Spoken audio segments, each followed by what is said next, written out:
राधे राधे। अगर आप DM energy से डील कर रहे हैं, डिवाइन मैस्कुलिन एनर्जी, और आपको पता चल गया है कि आप इस ट्विन फ्लेम जर्नी में हैं, तो देखते हैं दिसंबर के महीने में आपके लिए क्या आ रहा है। जो डीएम एनर्जी है, डिवाइन मैस्कुलिन एनर्जी, उसके लिए यूनिवर्स आपको क्या गाइड करना चाहते हैं और क्या आ रहा है आपके जर्नी में। सबसे पहला कार्ड आया लाइफ लेसन्स एंड हीलिंग। आपको लाइफ लेसन्स मिलेंगे, हीलिंग में मिलेगी। लाइफ लेसन कैसे मिलेंगे? अगर आप जैसे कहा जाता है कि मस्कुलिन एनर्जी जो होती है वो थोड़ी जिद्दी होती है, थोड़ी इगोइस्टिक होती है, तो आपकी ईगो को ब्रेक किया जाएगा। चाहे वो आपके पार्टनर करें, चाहे वो आपकी सराउंडिंग के करें, चाहे वो थर्ड पार्टी करे, चाहे यूनिवर्स आपको ड्रीम दिखाए, कुछ भी दिखाए, मतलब आपके उस जो जिद्द वाली एनर्जी होती है या इस तरह की एनर्जी होती है कि अपने आप को एक्सप्रेस नहीं कर पाना, तो उस एनर्जी से बाहर निकलने के लिए आपको इस तरह के ट्रिगर्स मिलते हैं कि जब तक आप उस एनर्जी से बाहर नहीं आते हैं तब तक आप उसी साइकिल में घूमते रहते हैं। तो ये एक लाइफ लेसन मिलता है, और जब उस लेसन को ले लेते हैं तो आपको हीलिंग भी हो जाती है। मान लीजिए कुछ चीज़ों को लेके आप बहुत ज़्यादा पॉजेसिव हैं, तो उन चीज़ों में अगर आपकी पॉजेसिवनेस को जब तक नहीं ख़त्म किया जाएगा तब तक आपको वो ट्रिगर मिलते रहेंगे। तो जितनी जल्दी हो सके अपनी नेगेटिविटी को या जो भी स्टबन नेचर है उसको दूर करने की कोशिश कीजिए। Live your passion. आपको ये कहा जा रहा है कि एक रिलैक्स्ड मोड में आइए। जो आपका पैशन है, जो आपको बहुत अच्छा लगता है, आप ज़रूर से उसको कीजिए। ये आपके प्रोफेशनल लाइफ के लिए भी हो सकता है, ये आपके डेली रूटीन के लिए भी हो सकता है। मीन्स अपने आप को सेल्फ लव में लाइए, क्योंकि DM energy, divine masculine energy, बहुत रिस्पॉन्सिबल होती है। अब मान लीजिए अगर आप अपने घर के छोटे भी हैं तो भी आपको एक जैसे कि घर का जिम्मेदार इंसान होता है, उसकी तरह से आपको रिस्पॉन्सिबिलिटीज़ अपनी उठानी पड़ती हैं। तो बचपन से ही या बहुत ही अर्ली एज में ही आप इन चीज़ों के लिए बहुत ज़्यादा मास्टर किए जाते हो, ठीक है? तो उन चीज़ों में क्या होता है कि आप अपने आप को बैक कर लेते हो, अपने ऊपर फोकस करना कम कर देते हो, सेल्फ लव खत्म हो जाता है, दूसरों के लिए बाँटने में ही आपकी एनर्जी सारी लग जाती है, ठीक है? तो आपको कहा जा रहा है कि अब वो टाइम आया कि अपने पैशन को आप जीना शुरू कीजिए। सोलमेट, हो सकता है कि आप किसी तरह के सोलमेट कनेक्शन में हो, अभी फ़िलहाल सोलमेट कनेक्शन में हो, क्योंकि जो ये ट्विन फ्लेम एनर्जी होती है, या तो ये सोलमेट कनेक्शन से डील कर रही होती है या फिर ये कार्मिक पार्टनर से डील कर रही होती है।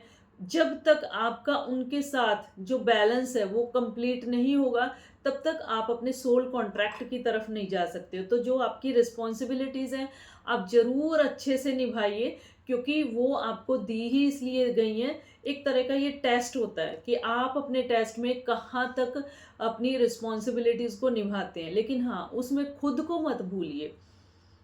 एडिक्टेड, अगर आपकी किसी तरह की एडिक्शन है, मतलब कि मस्कुलिन एनर्जी इस तरह की होती है कि वो अपने अंदर ही चीज़ें छिपा के रखती है। बताना उनको इस तरह से लगता है कि शायद कहीं हमारी इंसल्ट तो नहीं हो जाएगी, दूसरा हमें किस तरह से जज करेगा, मतलब ये वाली एनर्जी आ जाती है। तो क्या होता है, किसी तरह की एडिक्शन, चाहे वो ड्रिंकिंग हो, स्मोकिंग हो, ओवर थिंकिंग हो, ये भी एक तरह की एडिक्शन होती है। तो उस एडिक्शन से खुद को बाहर लाने की कोशिश कीजिए।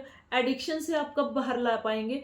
जब आप अपनी चीज़ों को क्लियरली कम्युनिकेट करेंगे। कोई आपका वेल विशर हो, आपका पार्टनर हो, या आपका कोई गुरु हो, या आपका कोई फ्रेंड हो, जिसको कि आप अच्छे से अपनी दिल की बात बता सकते हैं और सामने वाला आपको जज भी नहीं करे, तो उससे अगर आप अपनी बातें क्लियर करते रहते हैं, आप इस तरह से अपनी एडिक्शन से बाहर आ सकते हैं। नेक्स्ट कार्ड है यूनियन। आपका यूनियन होता हुआ दिखाई दे रहा है, उस तरह का यूनियन जो कि एक डिवाइन टाइम आने पे होता है। तो आपका यूनियन आपके पार्टनर के साथ होता हुआ दिखाई दे। Bottom of the deck, player. अगर अभी तक आप प्लेयर की एनर्जी में थे, मतलब रनिंग चेजिंग आपकी आपके पार्टनर के साथ बनी हुई थी, तो आपको ये रनिंग और चेजिंग की एनर्जी को ख़त्म करना होगा। तभी आप लाइफ लेसन ले पाएंगे, तभी आप अपने आप की लाइफ को एंजॉय कर पाएंगे, और तभी आप इस तरह की एडिक्शन से बाहर आ पाएंगे। अगर आप प्लेयर की एनर्जी से बाहर आते हैं तो काफ़ी स्ट्रांगली चांसेस आपकी यूनियन के, आपके पार्टनर के साथ आपके बनते हुए दिखाई दे रहे हैं। अभी हम एक बार चेक कर लेते हैं कि यूनिवर्स आपको आपकी इस जर्नी के लिए क्या गाइड करना चाहते हैं। Ask for the help from others. जैसे अभी मैंने कहा कि आप जो आपके वेल विशर हैं, किसी से भी आप बातचीत कर सकते हैं जिस पे आपको विश्वास है, जो आपको जज नहीं करे, ठीक है। तो आप वहाँ से हेल्प ले सकते हैं। मान लीजिए कोई भी हेल्प के लिए नहीं, तो अपने डिवाइन से, अपने इष्ट से, जिनको आप बचपन से मानते आ रहे हैं, उनसे प्रे कीजिए, तो वहाँ से आपको सॉल्यूशन मिलेगा। रिमेन पॉजिटिव, पॉजिटिव रहने की ज़रूरत है, क्योंकि नेगेटिविटी से हम अपनी ब्लॉकेज खुद ही क्रिएट कर लेते हैं। और जो ये प्लेयर की एनर्जी होती है ना, ये माइंड में बहुत नेगेटिविटी लाती है। तो अगर आप पॉजिटिव होना चाहते हैं, सबसे पहले प्लेयर की एनर्जी से बाहर आइए। और रिकवरी, आपके रिलेशनशिप में रिकवरी होती हुई दिखाई दे रही है। यूनियन का कार्ड भी यही दिखाई दे रहा है कि आपको जो लाइफ लेसन्स मिले हैं, या जिस तरह की स्टकनेस आपने फील की है, तो वो ब्लेसिंग्स आपकी तरफ आ रही है, रिकवरी आपकी हो रही है रीयूनियन के through. And bottom of the deck, don't stop. अब आपको रुकने की ज़रूरत नहीं है। जो आपकी रिस्पॉन्सिबिलिटीज़ हैं अपनी फैमिली के लिए, अपने सराउंडिंग के लिए, आप ज़रूर से उसको फुलफिल कीजिए। एक बात ये है कि आप खुद को एज ए पर्सन ये मत भूलिए, अपना इतना सेक्रीफाइस मत कीजिए कि आप खुद को ही भूल जाएं, ठीक है।